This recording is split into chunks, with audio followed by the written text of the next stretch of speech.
this can't be counted as one unit. This is a quad that will occupy 4 families. 4 families. So we have 12 units on 3 blocks that will occupy 12 families. So we have to count housing units based on families, the occupancy by families.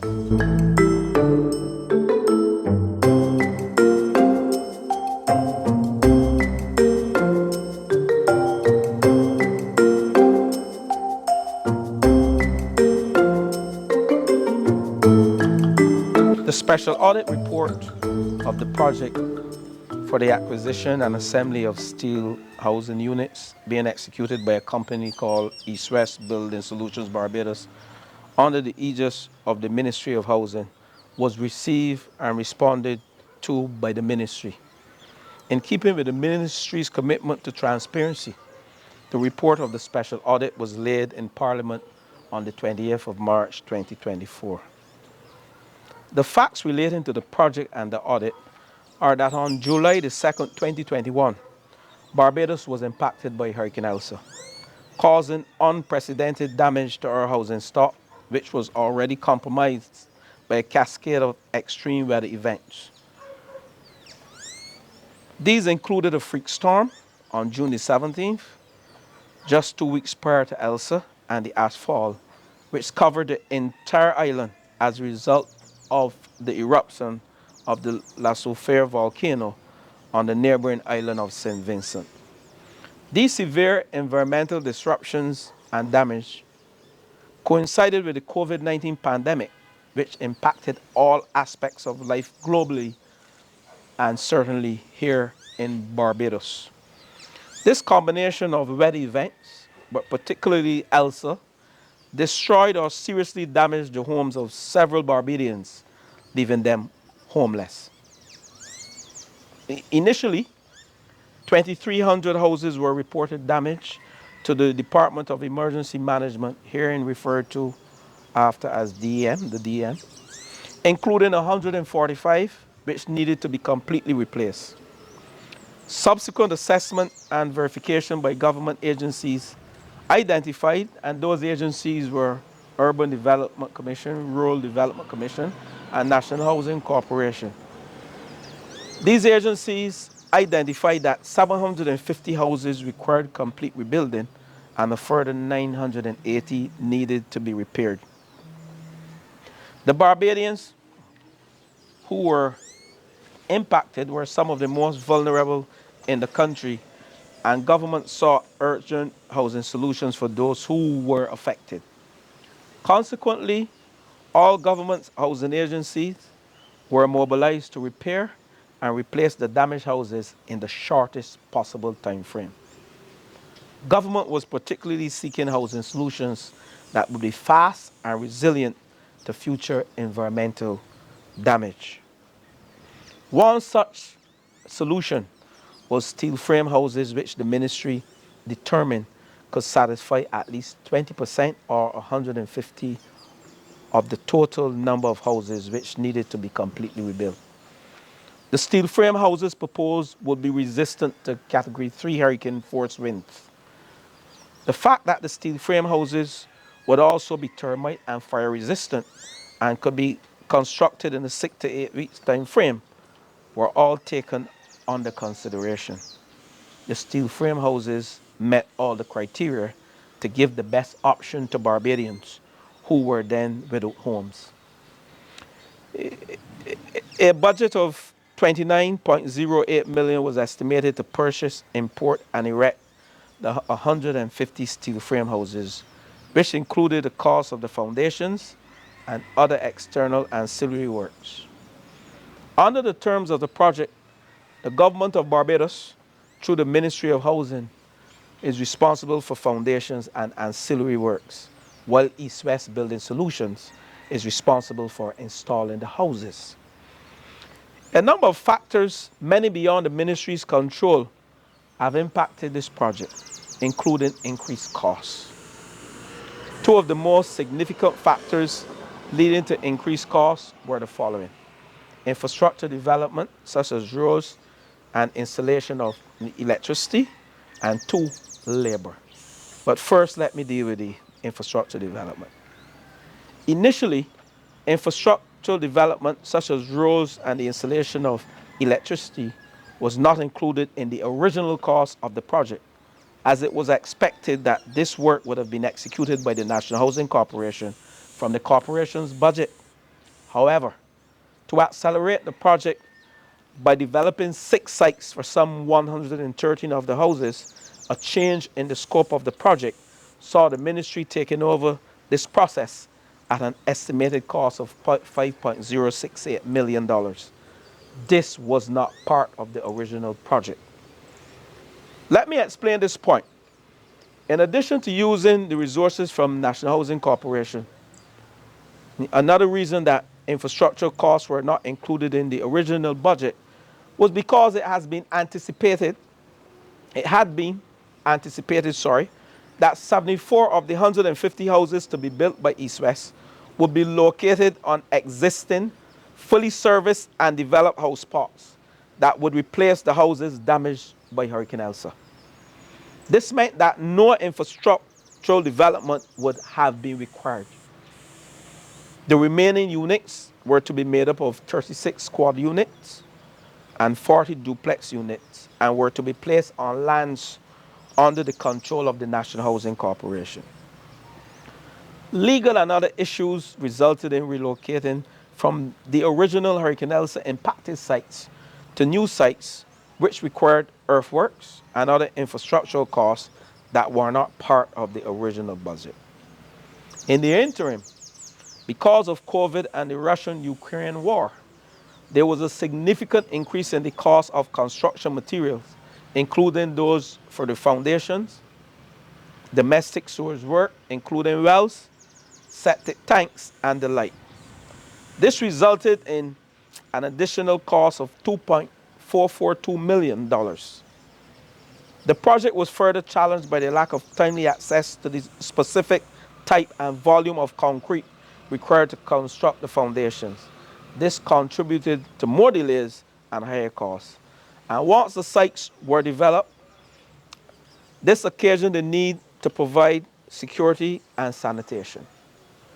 The additional expenditure on these items is approximately $1.927 million, and again would not have been budgeted for. Point 2, labor. Labor costs also impacted the project.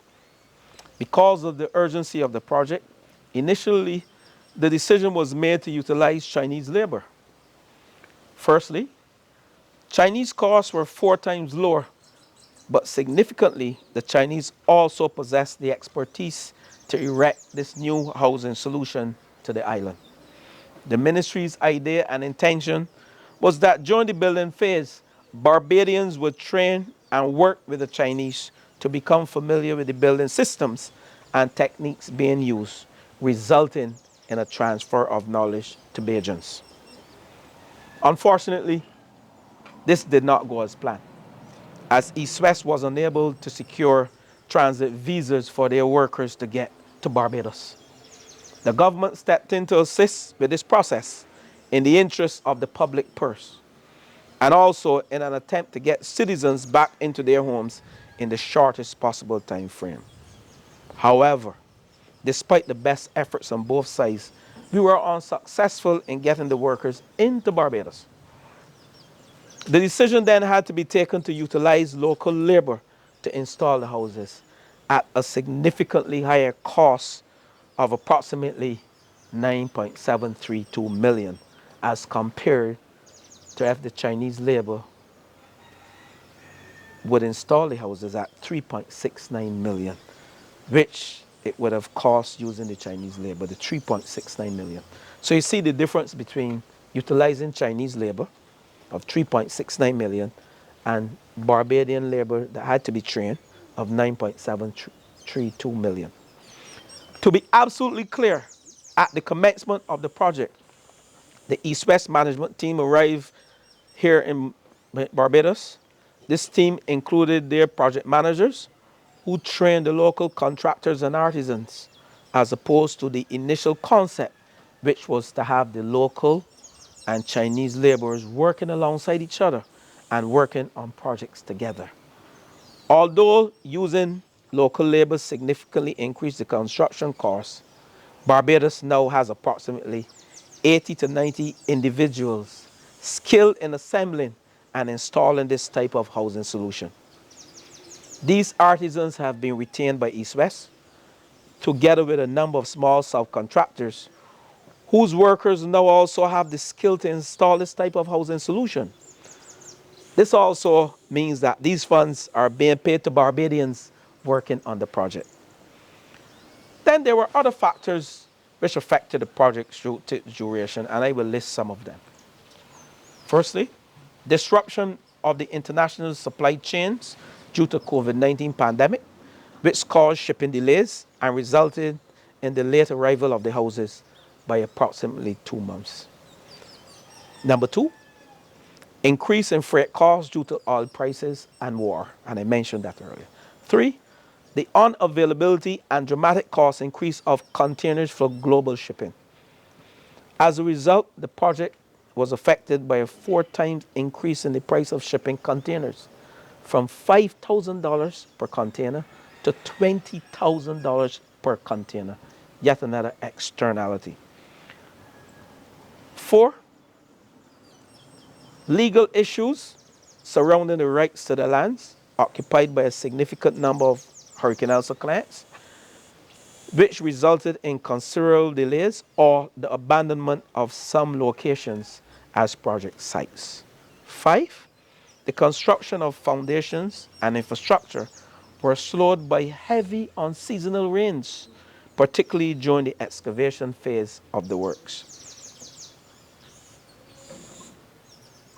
Six, the short supply of local construction labor as a result of the construction boom here in Barbados severely handicapped the work. In total, ladies and gentlemen, project overruns from factors outside the scope of the ministry, it amounted to $12.175 million. Expenditure from change in the scope of the project is some $6.995 million. The total additional project cost has been calculated at $19.17 million.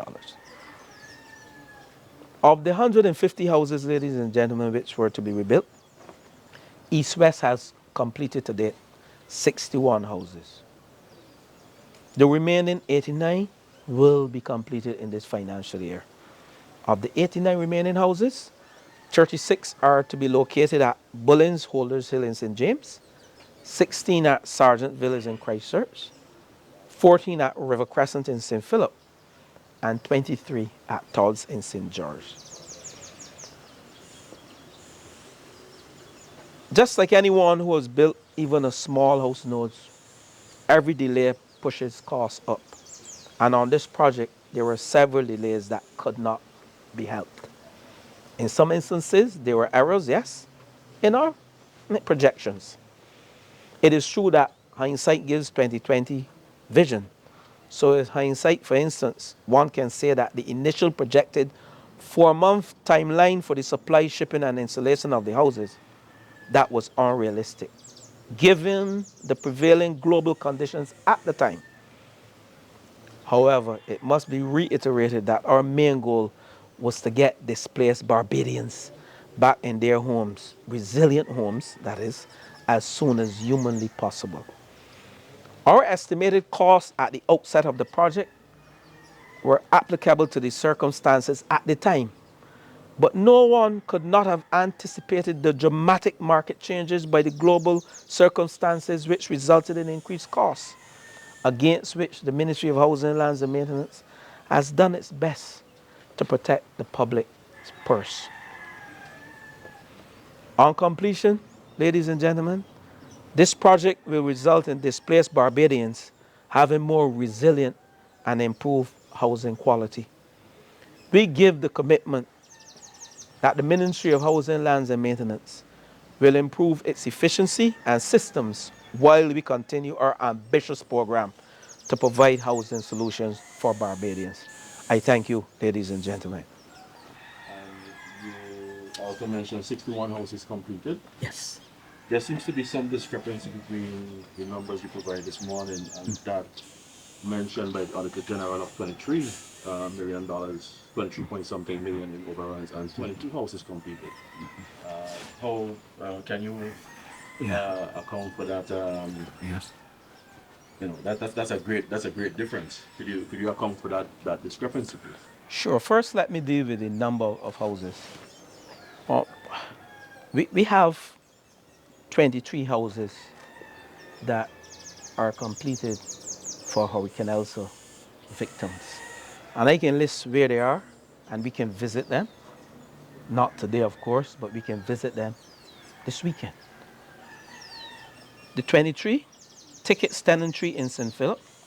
And I challenge anyone to go and see these houses to verify and to confirm with among yourself that there are 23 houses that are finished that I am listed here, along with the 12 houses here at Haggett Hall. That makes it 35 houses for Hurricane Elsa victims.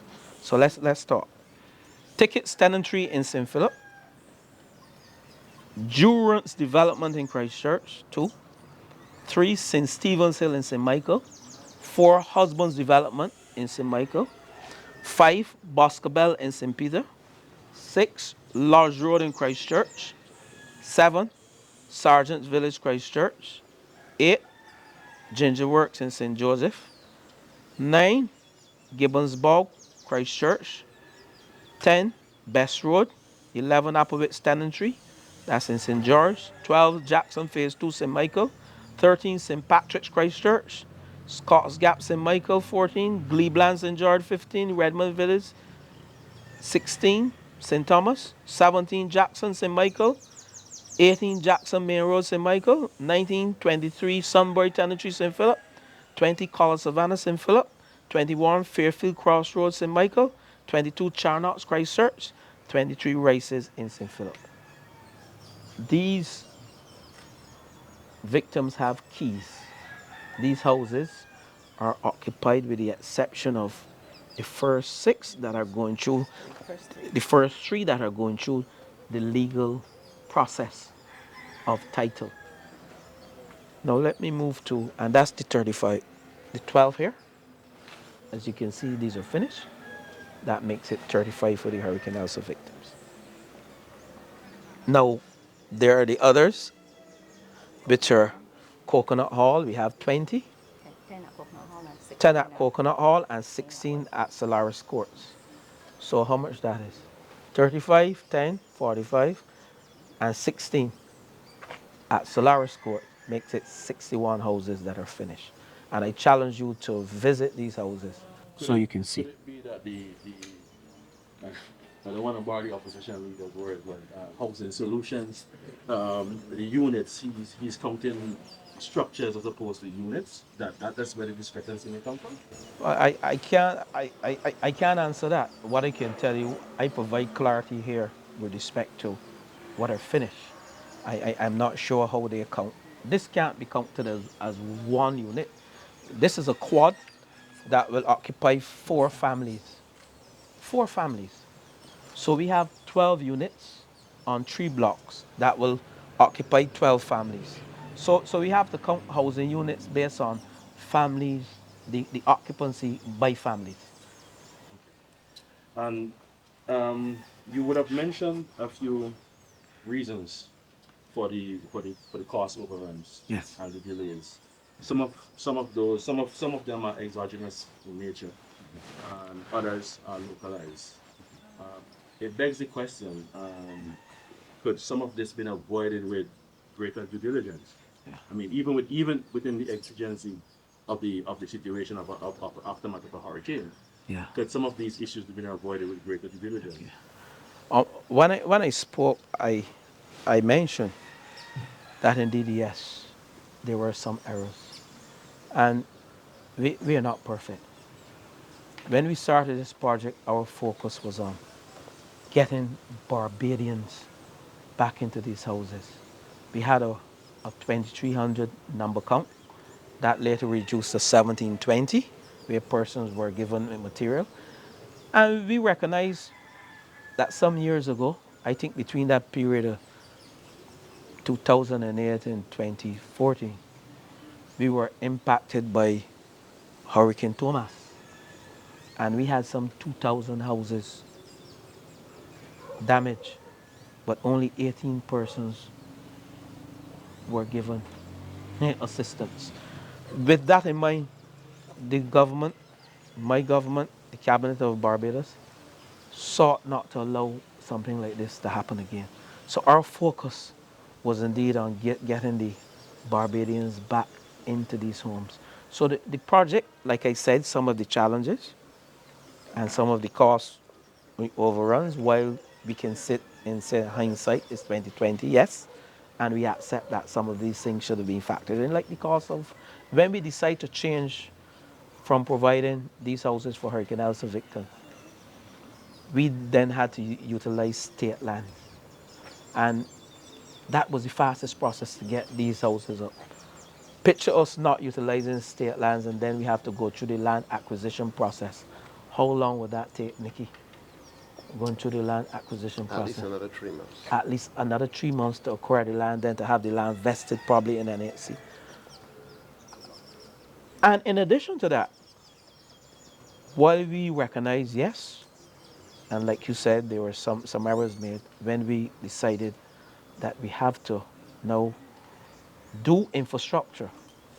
Infrastructure and sites and services are some of the longest process, probably longer than the application process to be approved, and probably longer than the land acquisition process. And that took time. Then we had the cost overruns as a result of the infrastructure and ancillary works that were not factored in. So yes, I would not stand here and tell you that we were perfect at this project, but there are three things that keeps the the project management triangle in place to ensure quality like what we're standing next to. Scope, cost, and time. When one shifts, scope shifted, like we said, it is quite obvious if the scope shift, you have to now adjust the cost and the time if you want to maintain quality. And that happened in any project. The criteria, good project management, would see cost, time, and scope being the three criteria for a successful project in maintaining quality. So the scope shifted, and of course the cost shifted, and the time shifted. So that is how I would answer that. I am not sure if you're happy with the response because I'm quite happy with it. yes, yes. But the other question is though, given the 80 houses remaining, and given these exogenous shocks have not abated, what's now the overall balloon cost of the entire project now? How much has it increased by um, upon completion by the end of this financial year? Okay. Right, let me give you how much we have spent thus far. We have spent some $37.624 million on this project. And to finish the 85 houses, we need another 13 million to complete the project. And I'm going to tell you something when I finish giving you these numbers that will jump you. So the final projected cost for this project is at $50.643 million. But I haven't said that to you. While we have increased costs as a result of the change in the scope,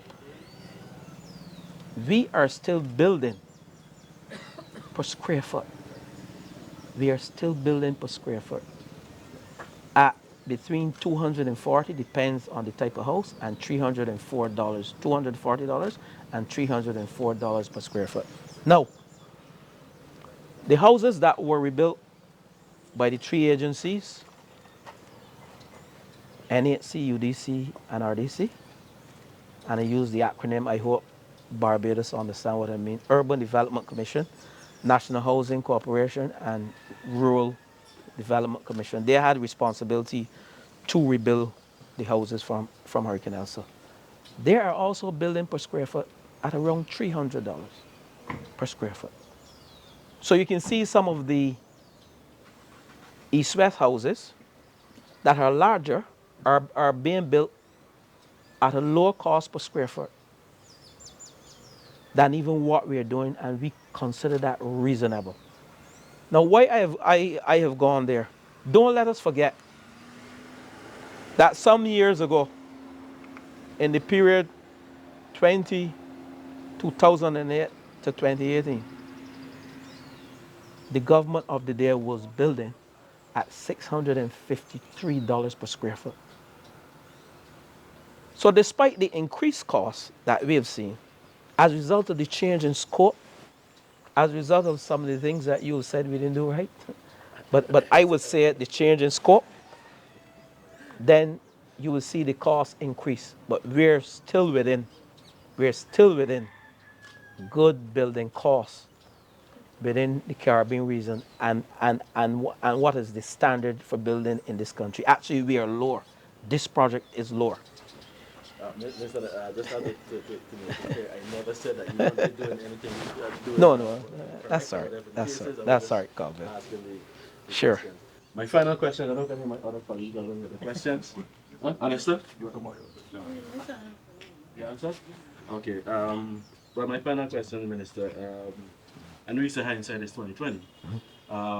But given um, given the fact that the intent upon ordering these houses was cost effectiveness, speed, uh, again to deal with exigent circumstance. In hindsight, should we have gone this route? What I just give you is the building cost, and yes, we still believe, and we have seen that Allen's Court, with everything in order. How long did it took to put up 16 houses? Less than less than 4 months. So, and the Chinese labor is still relatively lower than us by 4 times. But having said that, we want to give Barbadians options. At the time, we said this was the most economical option. And in every disappointment is a blessing. I am not disappointed in this project. Some are. The reality is, we have trained our local people. At least 90 Barbadians are trained now to install these houses. We only had 15 Chinese here as a result of the challenges with getting the transit visas. Barbadians were able to erect and install those 61 houses. And as I speak, Barbadians are at Bullets, and Barbadians will go to Sargent shortly and River Crescent. So I am happy because this has given us another option in terms of housing solutions, like Gay Steel Structures. We have Joe Villa project, which is the hardwood option, various types of wood, and different to the bricks and mortar. And I can say to you, if you review National Housing application list, you will see there are many requests for these like years steel houses. So I'm happy that we have given the ordinary Barbadian another option through which the home is or her home.